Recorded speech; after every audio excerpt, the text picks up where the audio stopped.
In 1964, while the Beatles stormed America with The Ed Sullivan Show, four young men from Cleveland, Ohio were watching the broadcast in a cramped motel room. Their own band, the Beatles, had just wrapped up a set at a local bar. The name was purely coincidental, an ode to their lead singer, Danny Beetleman, who insisted the moniker had a nice ring to it. Danny, the charismatic frontman, had a mop-top hairstyle not unlike John Lennon's, though his hair often fell limp and sweaty under the stage lights. Behind him were Larry Hart on guitar, a quiet genius with a penchant for overthinking lyrics, Billy Boom Boom Rizzo on drums, who had a habit of losing his sticks mid-performance, and Marvin Dunn on bass, a tall guy with an awkward slouch and a habit of humming off-key during harmonies.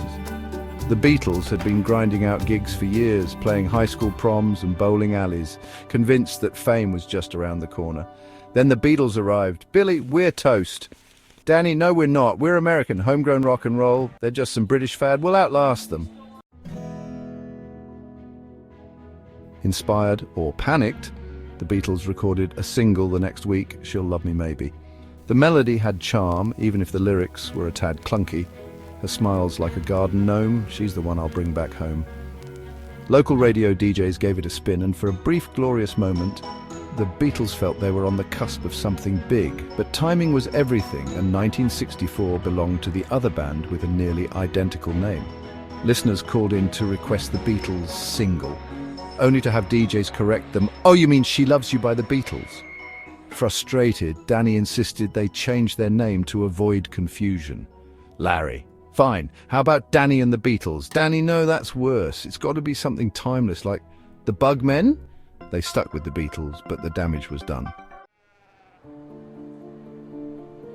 By the summer of '65, the Beatles were still playing dingy bars, while the Beatles were playing Shea Stadium.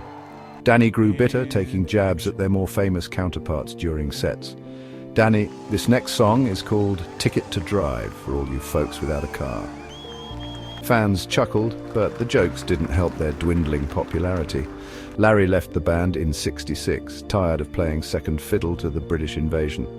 Billy followed soon after, trading his drumsticks for a steady job as a car mechanic. By the early '70s, Danny was still clinging to the dream, playing Beatles tunes solo in small-town diners. Marvin joined him occasionally, plucking the bass half-heartedly while Danny belted out lyrics to half-empty rooms.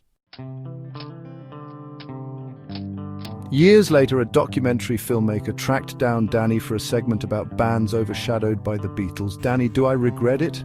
Nah, we gave it our all. Sure, the Beatles had Abbey Road, but you know what we had? Heart and a killer song about gnomes. The Beatles' legacy lived on in obscurity, a footnote in the story of rock and roll. Yet for those few who stumbled upon their music, the Beatles were something special, a band that didn't quite change the world, but left behind a melody or two worth humming."